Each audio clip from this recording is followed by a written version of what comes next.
never the ones to forget to have a little fun when given the chance.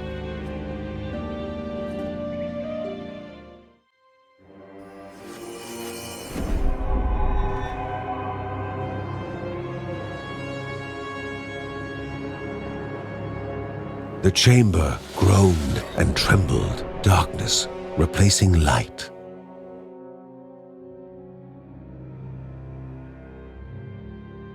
Above, the family waited to eat, comfort replacing vigilance.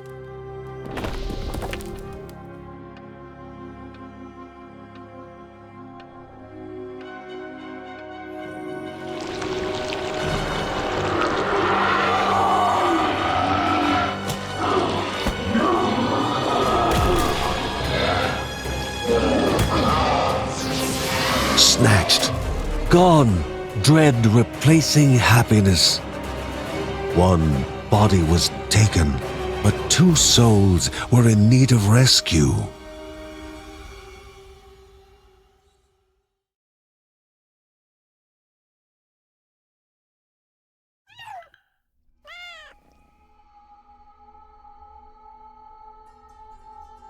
The forest was dense and full of dangers, but finding Mary was the most important thing now.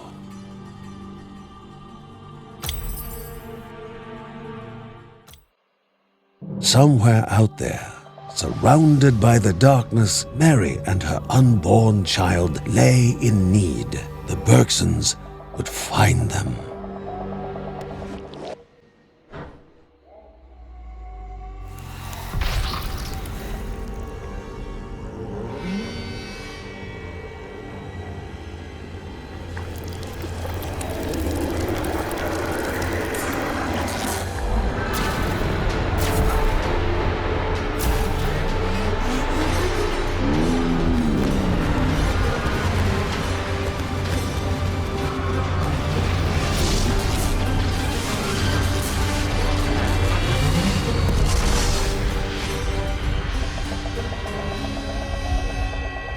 Disbelief was not a strong enough word, and denial was not a luxury they could afford. They knew all too well that Grandma Margaret was gone.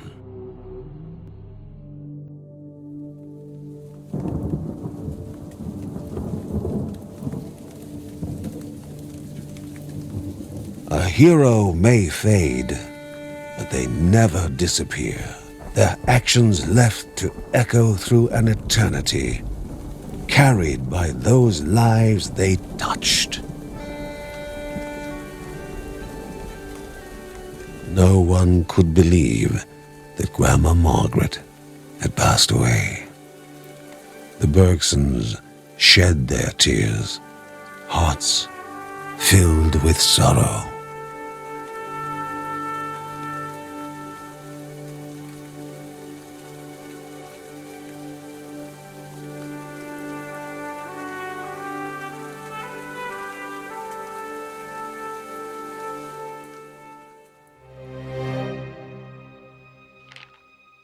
Ben and John were shocked to their core. The letter left by their mother spoke of a terrible secret, the one way to stop the corruption. The only way, she claimed, was to sacrifice their soon-to-be-born child to the god of Mount Morta. It was unthinkable. Perhaps their mother had made a mistake, had somehow misinterpreted the signs and ciphers. John thought they should keep the letter a secret for now.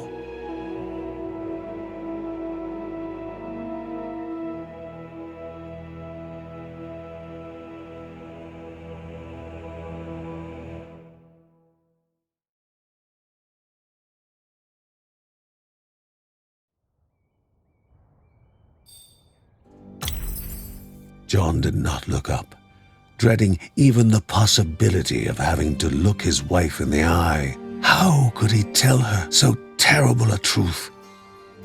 Mark did not know what the truth was, only that something horribly heavy was weighing down his father's spirit. And Mary, oblivious, was daydreaming about the child she would soon bring into the world. Although they were still mourning the loss of their grandma, they had to continue with their mission. 2 more spirits of Rhea needed to be freed and brought to the safety of their home.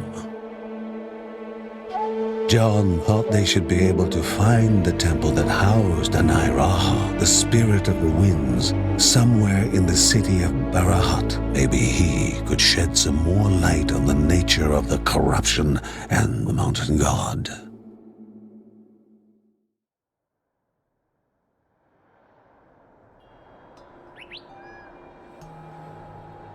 The flying creature they were seeing in the sky filled Lucy with excitement. Could it be a dragon?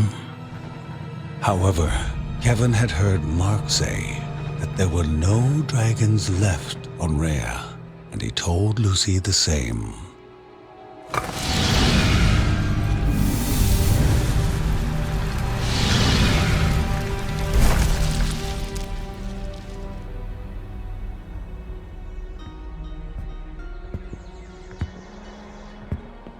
It wasn't hard for Uncle Ben to guess that this strange woman was from the far north. The Bergsons were curious to know her reason for making such a long and arduous trip down south.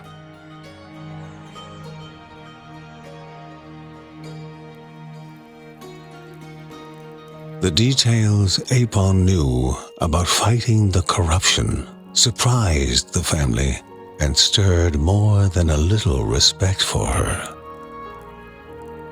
Yet more surprising was the fact that the wife of a tribe chief would take unto herself to journey south and give aid to the Bergsons.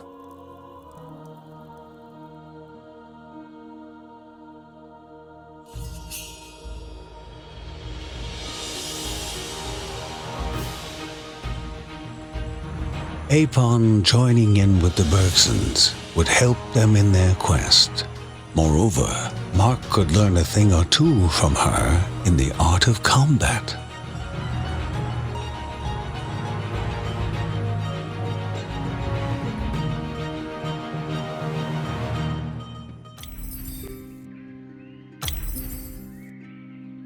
Never before had the Bergsons seen, nor had they heard, such a vast trove of myth and legends.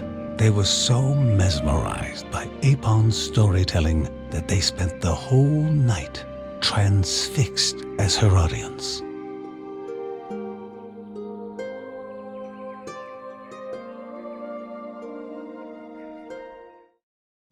On an evening just like any other, the old man appeared, followed by someone else, but it was not his apprentice.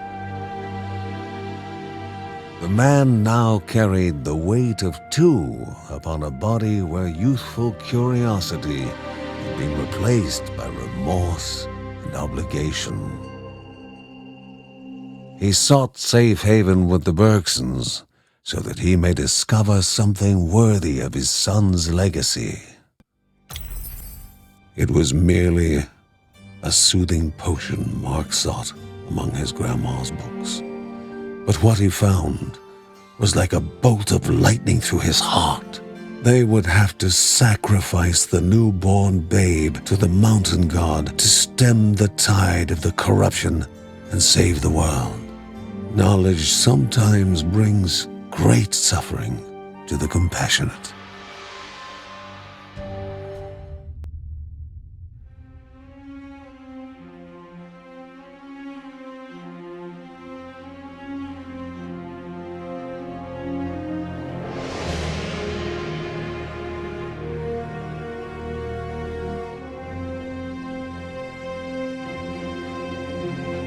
The spirit's words took life, forming images to reveal what was hidden from the Bergsons.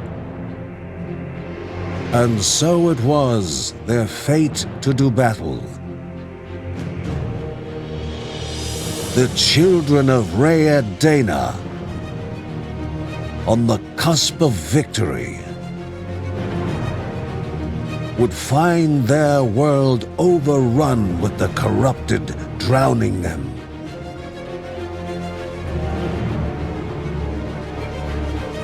And when they could fight no more, they would bow to U's demand.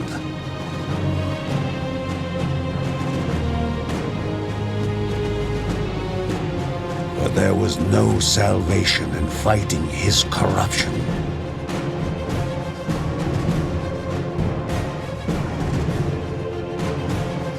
By giving a heart-wrenching sacrifice, they would stay the gods' thirst for mere centuries.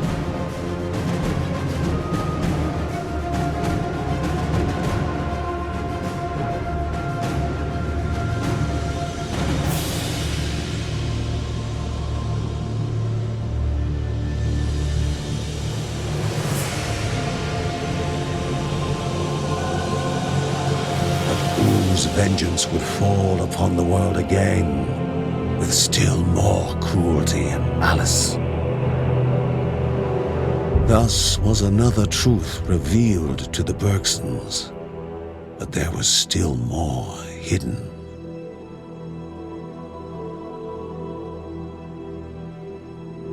The children of Dana, the Bergsons' destiny, and how much of it Grandma had found out before her demise, were the subject of much speculation among the family. Speculation without certainty. When Linda told them about Mary's deterioration, they knew they had to do something to prevent another catastrophe.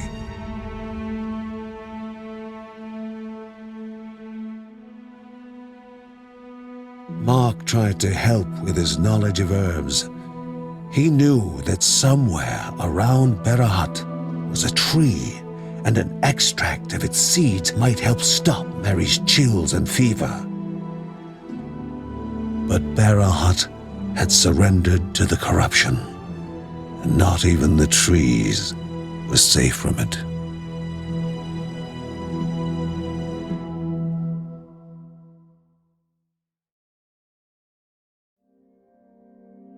Uncle Ben examined the unusually warm stone for some time.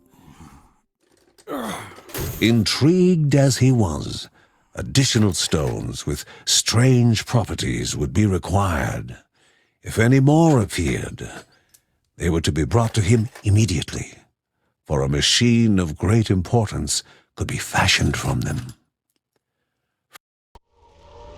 The beauty of the ancient ruins was still evident through the decay brought on by time and sand. But once humble living quarters were now slums with the muck of the corruption. A sip of the potion was enough for Mary to open her eyes and for John to exhale with relief. Unbidden, pain shot up Mary's spine and filled her eyes. Something other than her illness. The baby was coming. It was time. The air was suddenly still. Mary's sickness had made them forget that the ravenous mountain god was after their baby. Curses!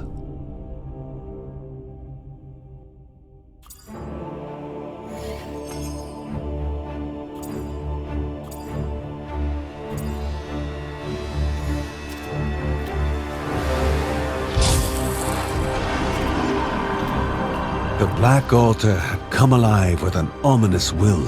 Even Rhea's light couldn't keep it at bay, couldn't delay the evil of the sacrifice forced upon them.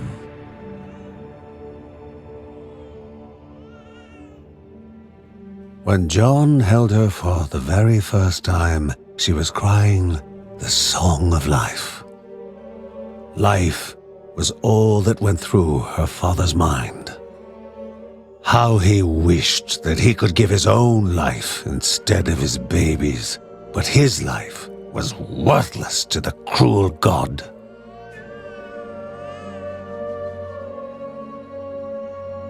Mary burst into tears. She feared that John was going to give up their baby to save the world, a world that at this moment was worth nothing at all to her.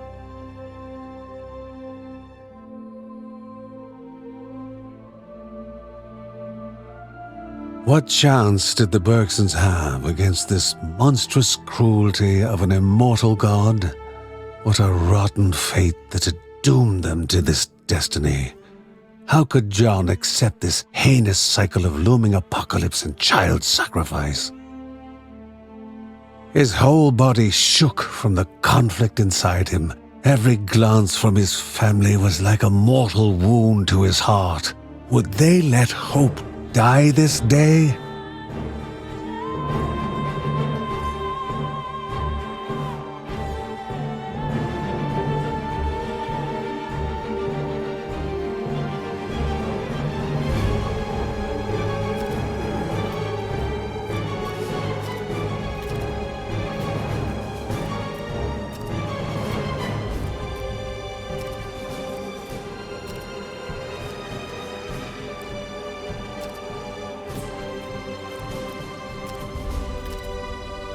This could not be the end. No. Grandma had already sacrificed herself for them. There would be no more sacrifices.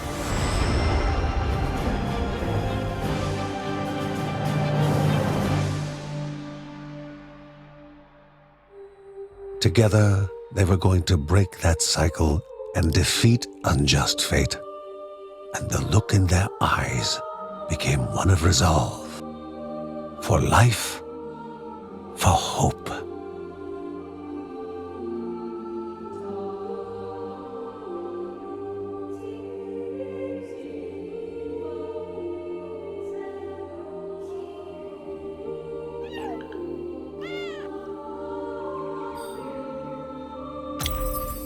Would their decision bring even more of the mountain god's corrupted wrath upon them?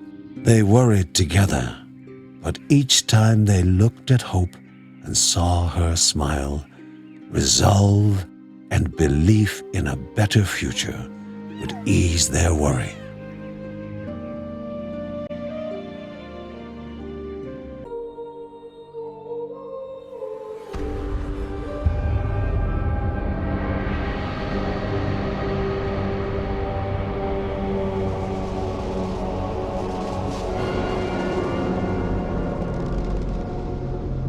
Corruption seemed different, but what had changed was not clear.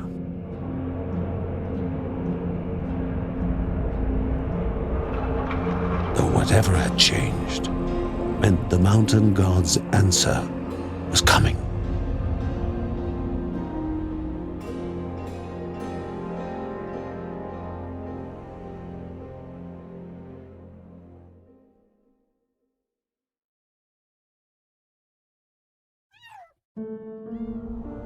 Was not defending their home more important than saving yet another spirit? Was there any other way to defeat Wu? Many questions remained without answers. They knew of no other way than freeing Anai Sarawak, the third and final spirit, the spirit of dreams. One who could answer more of their questions.